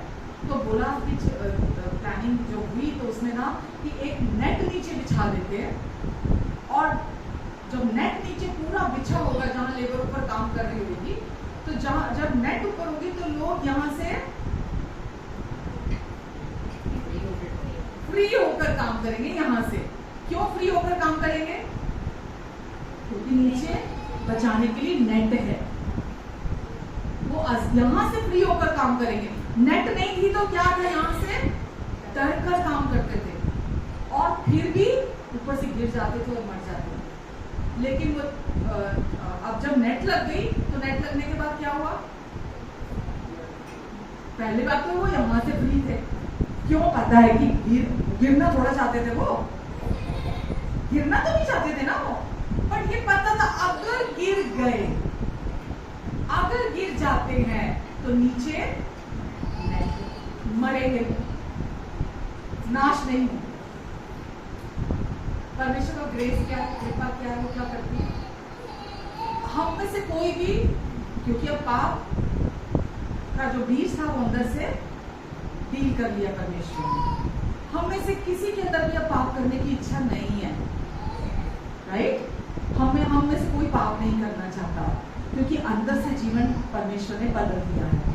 अब हमारा पुराना मनुष्यत्व जो पाप करने में इंटरेस्ट रखता था, जो पाप करता था, वो पूरी तरह से बाइबल में लिखा है वो पुराना मनुष्यत्व मर गया, खत्म हो गया। अब हमारे अंदर परमेश्वर ने नया जीवन दे दिया, वो नया मनुष्य अंदर क्रिएट कर दिया। लिखा है अब जो मसीह यीशु में है वो नई सृष्टि है, ऑल टुगेदर न्यू क्रिएशन। अब वो नई सृष्टि है, पुरानी सारी बातें बीत गई, देखो सब कुछ नया हो गया। तो अब वो अंदर नया हो गया। अब जब हम चलते हैं, हम गलती भी करते हैं, हम पाप भी करते हैं ना हम सब, बट वो बीज तो नहीं है ना अंदर। उसके लिए परमेश्वर ने क्या बोला? अब जो मसीह यीशु में उन पर दंड की आज्ञा नहीं है, क्योंकि वो बीज जो प्रॉब्लम्स लाता था, जो सजा लाता था, जो न्याय होना था, जो बीमारियां लाता था, जो कभी कभी लाता था, उसको यीशु ने पूरी तरह से डील कर दिया। तो अब हम क्या करते हैं? अब जब हम जैसे उस गोल्डन ब्रिज की तरह हम जब चल रहे हैं, तो अब क्या है? यहाँ से फ्री है, या कोई मेरे लिए दंड नहीं है, कोई सजा नहीं है, कोई बुरा मेरे साथ नहीं होगा। मैं हर दिन परमेश्वर की भलाइयों को देखूंगा, हर दिन मतलब हर दिन, हर समय मतलब हर समय। लोग बोलते हैं दुख सुख दोनों जीवन में साथ साथ चलते हैं, दुख भी ओयो देता है, सुख भी ओयो देता है, बोलते हैं ना। वो दुख नहीं देने वाला परमेश्वर, वो कभी दुख नहीं देता है। उन्ने दिता उन्ने ले लिता, केवल देने वाला परमेश्वर है, लेने वाला परमेश्वर नहीं। वो केवल देता है, देता है, देता है, हमेशा देता है।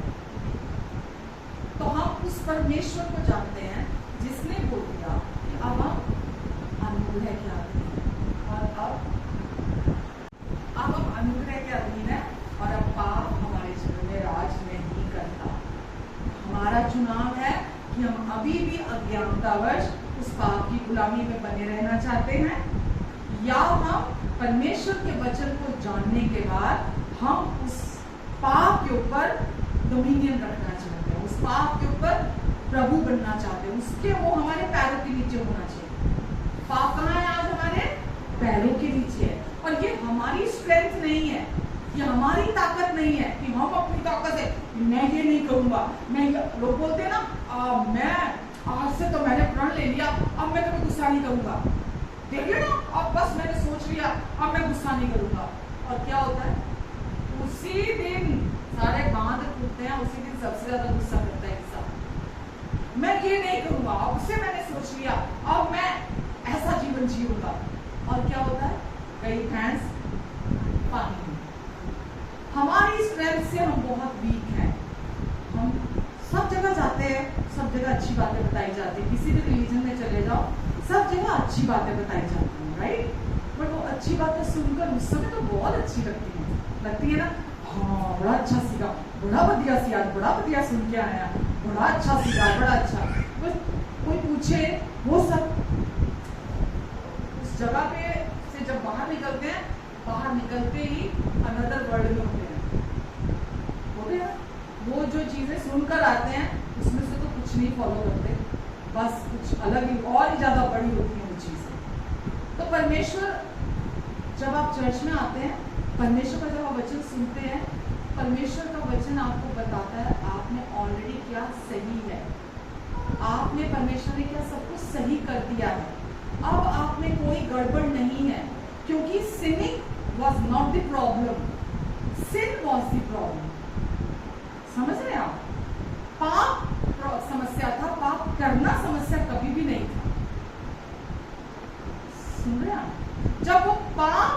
नाउन था, जब वही खत्म हो गया, जो संज्ञा थी वही खत्म हो गया, तो क्रिया तो अपने आप चली जाएगी ना, जब वही वहां नहीं होगा तो। समझ रहे हैं आप? तो परमेश्वर क्या चाहते हैं? आप सच्चाई को समझो, उनके अनुग्रह को समझो, और जब आप अनुग्रह के साथ राजी होते हैं तो आप क्या करते हैं? अपने आप को अनुग्रह के नीचे ले आते हैं अपने आप को, कि हाँ परमेश्वर, मैं धन्यवाद देता हूँ कि आपने मेरे सारे पापों से मुझे छुड़ा लिया, मेरे सारे पापों की सजा आपने अपनी देह पर ले ली, ताकि मुझे उन पापों की सजा ना मिले। सारे पापों का दोष आपने यीशु की देह पर चुका दिया, ताकि मेरे पापों का दोष मुझ पर ना लगाया जाए, मेरे पापों का न्याय मेरे बॉडी पर ना हो। मुझे अपने पाप की, क्योंकि जब दुनिया में रह रहे हैं ये सब तो हो गया कि आपको सजा नहीं मिलेगी, आपका न्याय नहीं होगा, पर जब हम दुनिया में रह रहे हैं हम यहाँ आजाद होकर जिए, पाप की पावर अब हमारे ऊपर नहीं। अब इस संसार में रहते हैं, अब हम इस संसार के नहीं हैं। क्यों नहीं है? क्योंकि पाप से छूट गए। पाप अब हमारा प्रभु नहीं है। बाहर से तो हम सब एक जैसे लगते हैं ना, दूसरे दुनिया के लोग और हम लोग जो बिलीव करते हैं परमेश्वर की कृपा पर, अनुग्रह पर, हम बाहर से एक जैसे लगते हैं, लेकिन अंतर क्या चीज में आया है? भीतर के विश्वास में, जो कृपा पर हम विश्वास करते हैं, हमारे बीच में वो फर्क। और जब भी आप कहीं जाकर खड़े होते हैं, लोगों की जो नॉर्मल टॉक है और जो आपकी है, क्या अंतर होगा उसमें? Exactly. आप किसी भी चीज पर घमंड नहीं करेंगे जब आप परमेश्वर की कृपा के अधीन आ जाते हैं। आप सेल्फ सेंटर्ड, सेल्फ ऑक्यूपाइड, है ना, अपने बारे में बात करना, सेल्फ प्रेज करना, अपनी बात करना, ना अपने गुणगान करना, अपने उसमें रहना, नशे में रहना, वो नहीं होगा आपकी लाइफ में। अगर वो दूसरा व्यक्ति बड़ाइयां कर भी रहा है और आप उससे ज्यादा जानते हैं, आपके पास उससे ज्यादा है, समझ है, हर तरह से, आप कभी भी चुप रहेंगे। आपको लगेगा ठीक है, आपको पता सच, तो उसको भी सच नहीं पता, राइट? इसीलिए वो सेल्फ प्रेज में है, सेल्फ ऑक्यूपाइड है, सेल्फ सेंटर्डनेस उसके लाइफ में है। सेल्फ सेंटर्डनेस कब होती है? जब पाप जीवन में प्रभु बना होता है, जब पाप की प्रभुता होती है ना। सेल्फ सेंटर्डनेस भी वहीं से ही आई है, अदन की वाटिका से ही। सेल्फिश मोटिव कहाँ से आए हैं? अदन की वाटिका से ही आए हैं। ये आप नहीं हो, आपने कुछ गलत नहीं किया। जो लोग अभी दुनिया में घूम रहे हैं ना, वो गलत नहीं है। हेलो, जो लोग दुनिया में घूम रहे हैं बेचारे लोग हैं, उनको नहीं मालूम है अभी तक कि प्रॉब्लम क्या है उनकी लाइफ में, क्यों है उनकी लाइफ में वो प्रॉब्लम्स। क्या करें? अब पैसा भी कमा लिया, नाम भी कमा लिया, कुर्सी भी मिल गई, परिवार में बच्चे भी हैं, बेटे भी हैं, बेटियां भी हैं, बहुएं भी आ गई, पोते पोतियां भी हो गए। अरे भाई, क्या है जो अभी तक नहीं पता चला? क्या है जो रह गया अभी दुनिया में? तो अभी भी भटक रहे। क्या है? अब आप बताओ मुझे, क्या चाहिए उनको? हाँ, नहीं मालूम? चलो बात करो, चलो क्या चाहिए उनको? भी सब कुछ है ना, ये बेटे भी हैं, पोते पोतियां भी हैं, आगे सब पैसा, आराम, सुख सुविधा, कोठियां, बंगले, गाड़ियां, घर सब है उनके घर में अनगिनत। अभी भी क्या है? क्या है? अभी उनको ये पता नहीं कि पाप का रोग जो उनके अंदर लगा हुआ है, जिसके जिम्मेवार वो नहीं है वो जिम्मेवार, वो पहले आदम से विरासत में मिला है, और अभी भी वो उनके जीवन में प्रभुता कर रहा है। पाप भी और शैतान भी अभी भी उनके जीवन में, क्योंकि पाप, मैंने बोला ना, पाप का मतलब शैतान उसका देखने वाला है, वो अभी भी प्रभु है उनके जीवन में। आप किसी भी व्यक्ति से पूछ लो, मिल लो, क्या संतुष्ट है वो जो ये अभी तक यीशु को नहीं जानता? क्या अंदर से खोज खत्म हो गई है? जो एक सर्च होती है अंदर से, वो खत्म हो गई है? बोलेंगे नहीं, अभी तो सर्च जारी है। नहीं। संतुष्ट हो गए हो? नहीं, अभी तो जारी है। इधर हाथ पैर मार रहे हैं, उधर हाथ पैर मार रहे हैं, इधर हाथ पैर मार रहे हैं, उधर हाथ पैर मार रहे हैं कि कुछ कर ले और कुछ बन जाए, बस लोगों में नाम हो जाए, दुनिया में नाम हो जाए। बड़े बड़े आए, बड़े बड़ों ने राज किया, कहाँ है वो आज? अनगिनत राजपाट, उनके इतने बड़े बड़े राजपाट रहे, इतने बड़े बड़े राजा आए, क्या नहीं बनाया, क्या नहीं कमाया, क्या नहीं किया उन्होंने इस दुनिया में आके। आज कहाँ है उनके नाम? आज कहाँ है वो?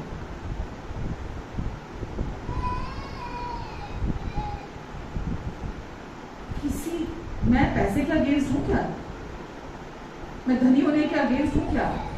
हेलो, धन हम रखें, धन हमको ना रखें, उसके अगेंस्ट हूँ। धन को हम रखें, धन हमको ना रखें। धन हमारे पीछे भागे, हम धन के पीछे ना भागे। ये है मेरा विश्वास। मुझे पैसे के पीछे नहीं भागना, पैसा मेरे पीछे आएगा ना, क्योंकि मैं परमेश्वर की कृपा के नीचे हूँ। मुझे जब जो चाहिए होगा मेरे पास हमेशा होगा। मुझे कभी किसी चीज़ की कमी नहीं होगी। मेरी कोशिशों से नहीं चाहिए, मुझे कुछ भी नहीं चाहिए मेरी कोशिशों से। मुझे ना नाम चाहिए, ना किसी की इज्जत चाहिए, ना किसी से प्यार चाहिए, ना मुझे पैसा चाहिए, ना मुझे कोई कुर्सी चाहिए, मुझे नहीं चाहिए। मैं सादगी के साथ अपने यीशु के साथ चल रही हूँ, क्योंकि यीशु बहुत सादगी पसंद है। यीशु को सादगी अच्छी लगती है। और जिस दिन आपका सादगी के साथ एनकाउंटर हो जाएगा ना, जिस दिन आप सादगी के साथ रूबरू हो जाएंगे ना, आपका जीवन बदल जाएगा। जो नशे करते हैं ना, नशे छूट जाएंगे। जिनके व्यवहार में उनको लगता है मेरे जो बिहेवियर है अच्छा नहीं है, मेरे अंदर बहुत सारी प्रॉब्लम्स है, जिस दिन उस सादगी के साथ एनकाउंटर हो जाएगा ना, वो चेंज हो जाएगी लाइफ आपकी। आपको लगता है पैसा आपकी लाइफ में हमेशा से प्रॉब्लम बनकर आया है, यीशु आपकी हर कमी गति को दूर कर देंगे। हम यीशु के पीछे इसलिए नहीं है, यीशु ये देंगे, यीशु वो देंगे, यीशु ये देंगे, यीशु वो देंगे, यीशु के पास आएंगे, ये मिल जाएगा, वो मिल जाएगा, पैसा मिल जाएगा। सॉरी, वो कोई और ही यीशु होंगे।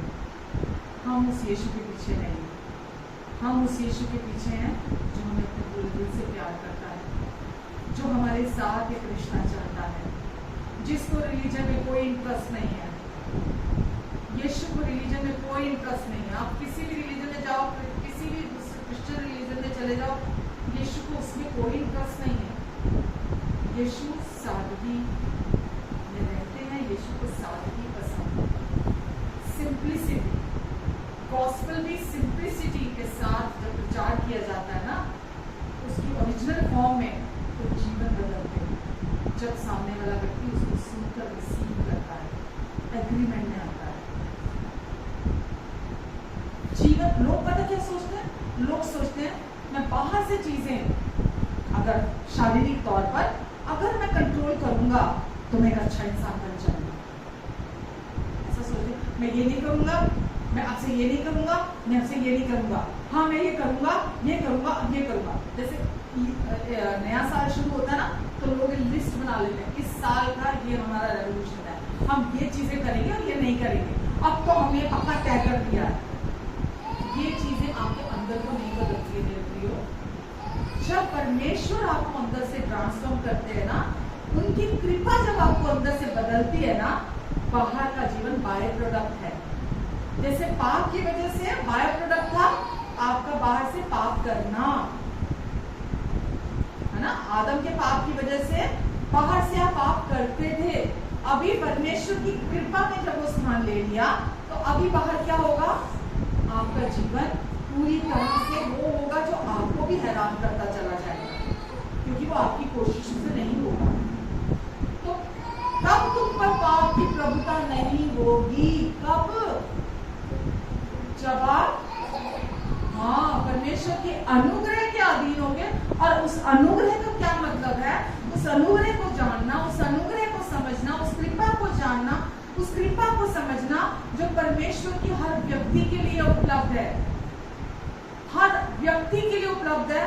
किसी परमेश्वर की दृष्टि में कोई भी छोटा पापी, कोई भी बड़ा पापी नहीं है। परमेश्वर की दृष्टि में, परमेश्वर की दृष्टि में कोई भी थोड़ा धर्मी, कोई भी ज्यादा धर्मी नहीं है परमेश्वर की दृष्टि में। परमेश्वर के लिए हम सब परमेश्वर की संतान हैं। किसी को अवेयरनेस आ गई कि वो परमेश्वर की प्रिय संतान है, और खाली प्रिय नहीं, अति प्रिय संतान है परमेश्वर। किसी को अवेयरनेस आ गई और कोई अभी भी अनाथों की तरह भटक रहा है, किसी को अभी भी नहीं पता कि वो कौन है, परमेश्वर ने उन्हें क्या बना दिया है, क्या पूरा हो चुका है। वो समस्या जो थी हमारे जीवन में, परमेश्वर ने उससे हमें हमेशा के लिए छुटकारा दिला दिया है। आमेन। तो चाहते हैं पाप की प्रभुता आपके जीवन से खत्म हो जाए? व्यवस्था को फॉलो करने से होगी, कुछ और कर्म कांड करने से, बहुत अच्छे अच्छे लोगों के सामने बनने के लिए, लोगों का अप्रूवल, लोगों की एक्सेप्टेंस प्राप्त करने के लिए जो हम अच्छे अच्छे काम करते हैं, क्या उससे परमेश्वर की कृपा के नीचे आएंगे हम? आप कितने भले काम कर लो, आप परमेश्वर की कृपा कमा नहीं सकते। आप कितने प्याऊ लगा लो, कितने पंखे लगा लो, कितनी बिल्डिंगें बनवा लो, कितने धर्मशालाएं बनवा लो, आप कितना भी जो भी आप सोच सकते हैं, जाके सोना दान कर दो, जाके खूब पैसा दान कर दो, कुछ भी, कोई भी व्यक्ति अपने मेरिट पर परमेश्वर की कृपा को प्राप्त नहीं कर सकता। अपने देने के द्वारा परमेश्वर की कृपा को प्राप्त नहीं कर सकता, क्योंकि वो मुफ्त है, मुफ्त है। उस कृपा को आप प्राप्त कर सकते हैं कैसे? उसको जानने के द्वारा, उस कृपा की जानकारी, उसकी नॉलेज होने के द्वारा उसको अपने जीवन में आप रिसीव कर सकते हैं। और जितना ज्यादा आपको ये समझ में आएगा, क्यों लिखा है परमेश्वर के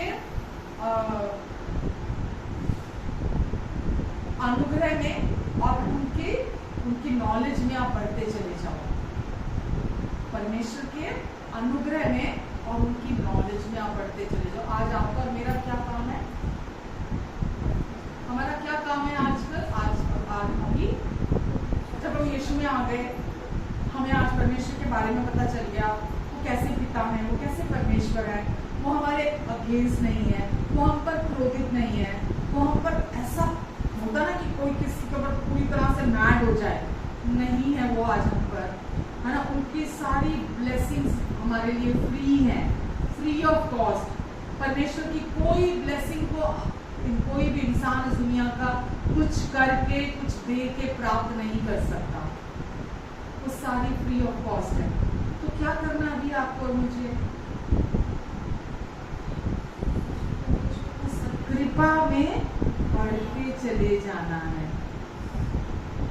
उस कृपा में, परमेश्वर की कृपा में, उस कृपा को क्या है, वो कृपा, वो कृपा मेरे लिए क्या कर चुकी है, वो कृपा मेरे लिए क्या कर रही है।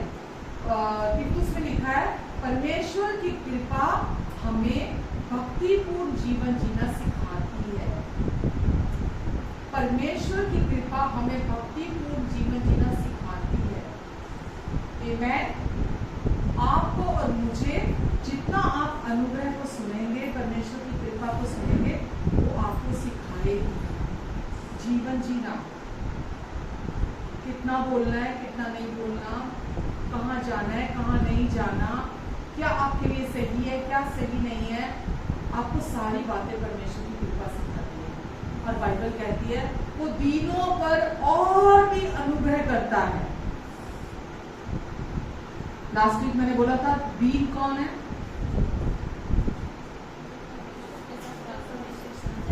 दीन वो तो नहीं जो सर ढक के बहुत पायस, बहुत मीठा मीठा, बहुत प्यार से बोलता, दीन वो होता है क्या? या कुछ भी बुरा हो रहा है, कुछ भी गलत हो रहा है, मैं तो बुरा नहीं बनूंगा भाई, मैं तो चुप ही होगा, वो होता है दीन। दीन कौन है? जो परमेश्वर का वचन एज इट इज जो वो कह रहे हैं, जैसे परमेश्वर आपको कह रहे हैं कि तू मेरा अत्यंत प्रिय बेटा है। परमेश्वर आपको कह रहे हैं कि उन्होंने आपके पास्ट, प्रेजेंट और फ्यूचर के सारे पाप, जो आप आखिरी ब्रेथ में भी पाप करने वाले हैं, उसको यीशु के लहू के द्वारा धो दिया है। परमेश्वर ही है जो ये काम कर सकते हैं। आप अपने कर्मों से अपने पापों को धो नहीं सकते, साफ नहीं कर सकते। बाइबल कहती है बिना लहू बहाए पापों की क्षमा नहीं हो सकती। तो किसी को तो लहू बहाना पड़ेगा। तो किसने बहाया? परमेश्वर ने हमारा लहू नहीं बहाया। परमेश्वर ने खुद एक देह तैयार की अपने लिए और मानव देह में आकर, यीशु के रूप में आकर हमारे पापों के लिए लहू बहाया और संपूर्ण पापों से हमें छुड़ा लिया। आमेन। पाप की कॉन्सिक्वेंसेस से भी, जो पहले पाप दंड लाता था, हमें उससे छुड़ा लिया। आमेन। तो आज आपको परमेश्वर ने हमेशा के लिए माफ कर दिया, स्वीकार कर दिया, अप्रूव कर दिया। कितना अप्रूव किया? 100% अप्रूव कर दिया। तो जब आप इन सच्चाइयों को सुनकर राजी होते हैं, इसको बोलते हैं अपने आप को हम्बल करना। परमेश्वर आपको कहते हैं कि मेरा अनुग्रह तेरे लिए बहुत है, मैंने तुझे अपनी पहचान में अपने साथ एक कर लिया, अपनी राइचियसनेस, अपनी धार्मिकता के साथ तुझे एक कर लिया।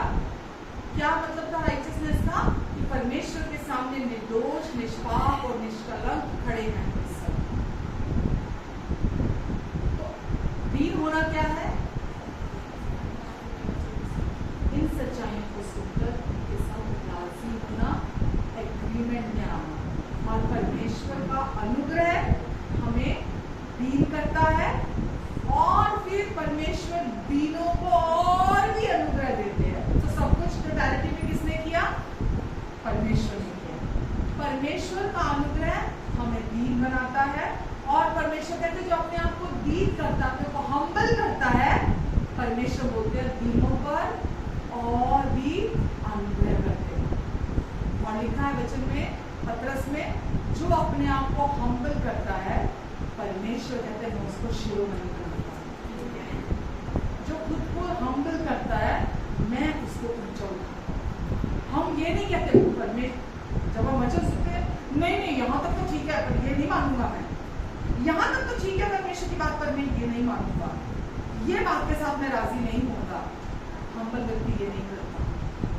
हम्बल व्यक्ति जैसा परमेश्वर कहते हैं वैसा ही परमेश्वर के साथ राजी होता है। अनुग्रह का एक और डेफिनेशन है, परमेश्वर आपको प्यार करते हैं, जैसे आप हैं वैसे ही आपको प्यार करते हैं, ना कि जैसा आपको होना चाहिए वैसा नहीं। समझ आ रहा है?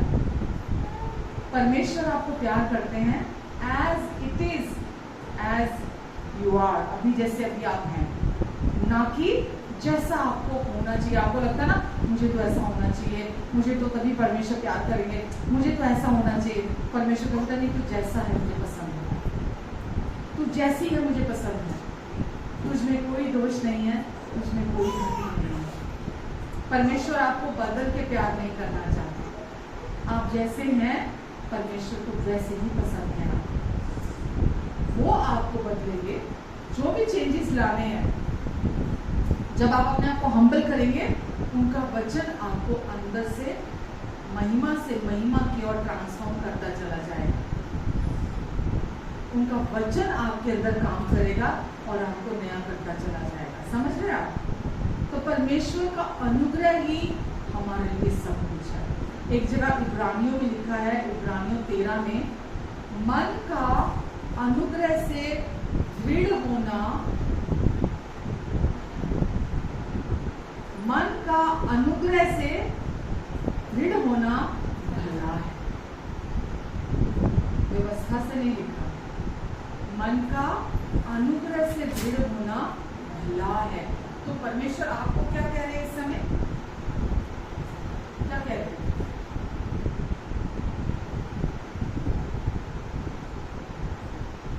मन का, अपना नाम लेके बोलो, बोलो अपना नाम लेके, हेलो, अपने आप को बोलो, तेरा अनुग्रह से दृढ़ होना भला है।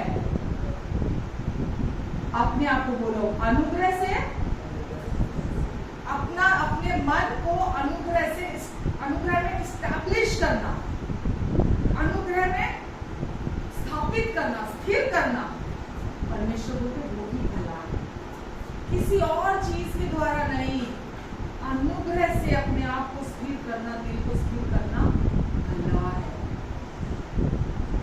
क्योंकि अनुग्रह के अधीन ही न तो पाप और प्रभुता करता है, न शैतान आपके जीवन में काम। दुनिया को तो ये भी नहीं पता शैतान इस दुनिया में काम कर रहा है अभी भी, जबकि वो हारा हुआ है, यीशु ने क्रूस पर हरा दिया, पर अभी भी वो अपने झूठ और धोखेबाजी से, जिनको समझ कम है, जिनको परमेश्वर के वचन का ज्ञान नहीं है, उनको अभी भी वो अपनी धूर्तता में घुमा रहा है, अभी भी लोगों को परेशान करता है, जबकि उसके पास कोई पावर नहीं है। तो क्या जरूरी है आपके लिए और मेरे लिए, ताकि पाप और शैतान का कोई काम ना हो हमारे जीवन में। अनुग्रह में अपने आप को दृढ़ करना। जितना ज्यादा आप वो मैसेज सुनोगे जो परमेश्वर की कृपा के बारे में आपको बताता है, आपको जितना ज्यादा टाइम स्पेंड करोगे परमेश्वर की कृपा को सुनोगे, कृपा को सुनोगे, कृपा को सुनोगे, कृपा को सुनोगे, कृपा को सुनोगे, कृपा को सुनोगे, क्योंकि वही सच्चाई आ जाती, वही सच्चाई आ जाती। यहाँ वहां मत घुसो यूट्यूब में फालतू फालतू लोगों को सुनने के लिए, ये प्रचारक को सुन लिया, वो प्रचारक को सुन लिया, नौटंकियां, वचन नाम की कोई चीज नहीं है उनके पास, प्रचारकों के पास नाटक हो रहे हैं, मतलब लोगों की जिंदगियों को कोई सीरियसली ले नहीं रहा। अनुग्रह का खुद को नहीं मालूम उनको, परमेश्वर की कृपा के बारे में खुद नहीं मालूम उनको, हाँ, और लोगों को व्यवस्था के अधीन लेके आ रहे हैं, अभी भी लोगों को व्यवस्था का प्रचार कर रहे हैं, अभी भी लोगों को बंधनों में बांध के रखा हुआ है। यीशु ने अपनी जान दे दी, अपने प्राणों का बलिदान दे दिया, अपना लहू बहा दिया हमें पाप से छुड़ाने के लिए, हमें पाप की बंधुआई से, पाप के दंड से, पाप के दोष से, पाप के पावर से बाहर निकालने के लिए। और अभी भी क्या हो रहा है, मिनिस्ट्रीज क्या कर रही है, अभी भी लोगों को पाप का दोष लगा रहे हैं, अभी भी उनको बोल रहे हैं परमेश्वर पाप की सजा देंगे, अभी भी उनके ऊपर मतलब वो गंदगी फेंक रहे हैं जिससे यीशु ने उन्हें आजाद कर दिया है। आमेन।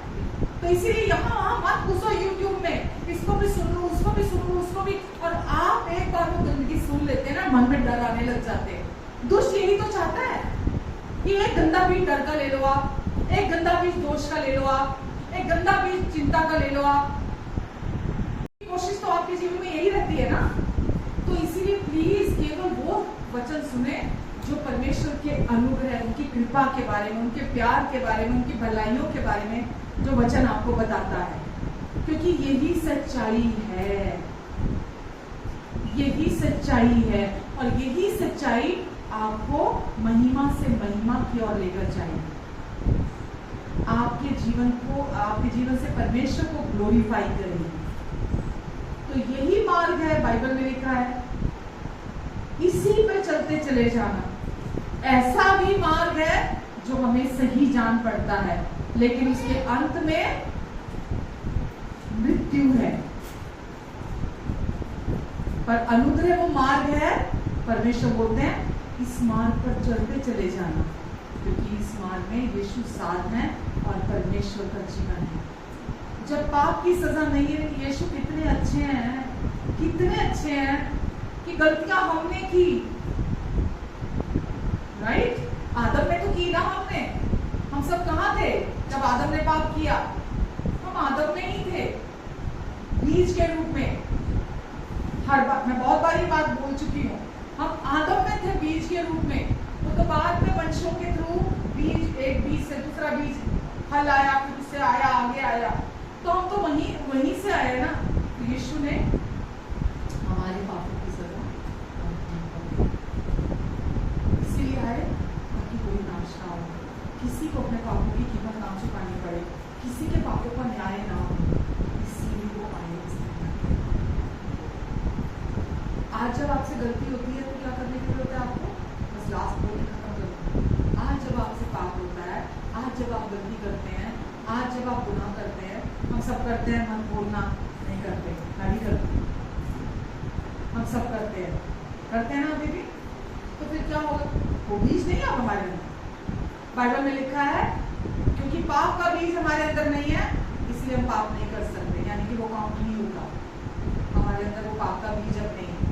हम जैसे वो नेट से गिर जाता है ऊपर, ब्रिज से नीचे बंदा गिर कृपा है बचाने के लिए। हम लोग आदतन पाप नहीं कर रहे हैं, हम लोग डेलिबरेटली पाप नहीं कर रहे हैं, राइट। हमसे पाप होता, हम गलती जब करते हैं, क्या करना है तब? गिल्ट में चले जाएं, दोष में चले जाएं, क्या करें हम तब? जो भी पास्ट में आपने गलतियां की हैं, ठीक है, हम सबने की है ना। पास्ट का क्या मतलब होता है? अभी घंटा पहले भी तो पास्ट होता है ना। पास्ट मतलब तो बीत गया। तो जो भी आपने पास्ट में गलती की है, आपको क्या करना है? दुष्ट वो आएगा आपको याद दिलाने कि देख तूने ये किया, देख तूने ये कर दिया, देख अब देख क्या होगा तेरे साथ, देख अब तेरे साथ कुछ बुरा होगा, देख तेरे फैमिली के साथ कुछ बुरा वो आएगा। वो आपको डिस्ट्रैक्ट करने के लिए आएगा, उलझाने के लिए आएगा। आपको उसी समय क्या करना है? क्योंकि अब आप पाप के अधीन, हम पाप के अधीन नहीं, शैतान के अधीन, किसके अधीन हो? अनुग्रह के अधीन हो। और अब आपको पता है परमेश्वर क्या कहते हैं, वचन क्या कहता है आपके लिए, परमेश्वर की कृपा आपके लिए क्या कहती है। तो आप क्या जवाब दोगे उस समय? जिस समय भी आपसे गलती हुई, आप क्या करोगे? आप शैतान के साथ राजी नहीं होंगे, सुनेंगे भी नहीं उसकी, राइट। आप क्या बोलेंगे कि परमेश्वर जो भी मैंने गलती की वो आपके लोगों के नीचे है, आपने मेरी उस गलती को पहले ही उस पर संभाल लिया है और मैं उसके लिए धन्यवाद देती हूँ। उसका कोई दंड, कोई दोष, कोई न्याय, या हर बात नहीं बोलते आप, इसे समझाने के लिए मैं आपको बोल रही हूँ, अंडरस्टैंडिंग के लिए। तो अब उस पाप का दंड मेरे जीवन में कोई नहीं आएगा, उसके कोई कॉन्सिक्वेंसेस नहीं आएंगे, कोई न्याय मेरा नहीं होगा और आप मुझ पर कोई दोष नहीं लगाते, ठीक है। आप आगे बढ़ जाते हैं। जैसे वो बंदा नेट से गिरा, नेट पे गिरा और उठकर वापस काम पे चला गया। आप भी ऐसे चलते चलते गिर जाते हैं, गिर कर वहां मजा नहीं लूटते, क्योंकि वो मजा लूटने वाला पुराना इंसान मर गया। आप गिर गए, गिरने के बाद आप उठे और वापस चल गए। गिर कर गिरे नहीं। दुष्ट क्या चाहता है कि आप उसकी बकवास सुनते रहें। शैतान क्या बोलेगा? बुरा इंसान है, तू बुरी माँ है, तू बुरा बाप है, तूने देख कैसे किया, तू बुरी पत्नी है, तू बुरा पति है, तू अच्छा नहीं है, तू ऐसा है, तू ऐसा है। आप उस बात को नहीं सुनते। परमेश्वर जो आपके लिए बोलते हैं, आप अपने आप को हम्बल करते हुए उसके साथ राजी हो। परमेश्वर दीन पर और भी अनुग्रह करते हैं, उस सिचुएशन में आपको और भी अनुग्रह मिलेगा। आपस में कोई रिलेशन, सपोज मैं और मेरे हस्बैंड है, कुछ प्रॉब्लम है मेरे, अगर गॉड फॉरबिड नहीं है, राइट, कुछ ऐसी प्रॉब्लम हो गई, बात हो गई उनके मेरे बीच में, तो सॉल्व करने के लिए मैं क्या बोलूंगी? परमेश्वर आपका अनुग्रह हम दोनों के बीच में इस सिचुएशन के लिए, इस बात के लिए बहुत है परमेश्वर, क्योंकि आपका अनुग्रह सब कुछ को पूरा कर सकता। बड़ी वहां से तो क्या होगा? ना तो मैं दोष लगाऊंगी उनके ऊपर, ना मैं नाराज रहूंगी उनसे, क्योंकि मैंने सारा बोझ परमेश्वर को दे दिया। और अब मैं परमेश्वर को काम करते हुए देखूंगी हमारे रिश्ते के बीच। अगर मेरे बच्चे के साथ कुछ प्रॉब्लम है, मेरे बच्चे की लाइफ में कुछ है, वो डिसोबीडियंस में है, वो रिबेल कर रहा है, या कुछ गलत चीजों की तरफ जा रहा है, तो मेरे को क्या प्रार्थना, सबसे पहले क्या करने की जरूरत है? मैं किसी बात की चिंता नहीं करूंगी परमेश्वर, क्योंकि अब पाप मुझ पर, मेरे परिवार पर, मेरे बच्चों पर प्रभुता नहीं करता। हम अनुग्रह क्या करें?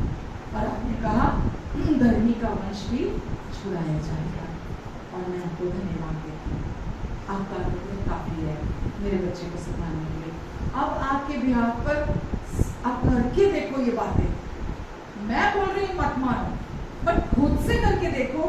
आप देखोगे आपके बिहाफ पर परमेश्वर वहां कैसे सोल्यूशन देगा, आपको भी हैरान कर देगी परमेश्वर। धन की समस्या है, कोई भी चीज है, आप वहां देखो परमेश्वर क्या। आप धन की तरफ देखना सोचना बंद कर दो। जब आप धन की तरफ देखते सोचते हो उस कमी घटे के बारे में भी, तो आप क्या करते हो? धन को अपने ऊपर प्रभुता देते हो। जब आप अपने बच्चों की चिंता करते हो, तो आप उस विषय को अपने ऊपर प्रभुता देते हो, ताकि दुष्ट आपके मन में खेल सके। जब आप पति पत्नी के बीच की किसी चीज को हावी होने देते हो, तो आप उसको अपने ऊपर प्रभुता देते हो।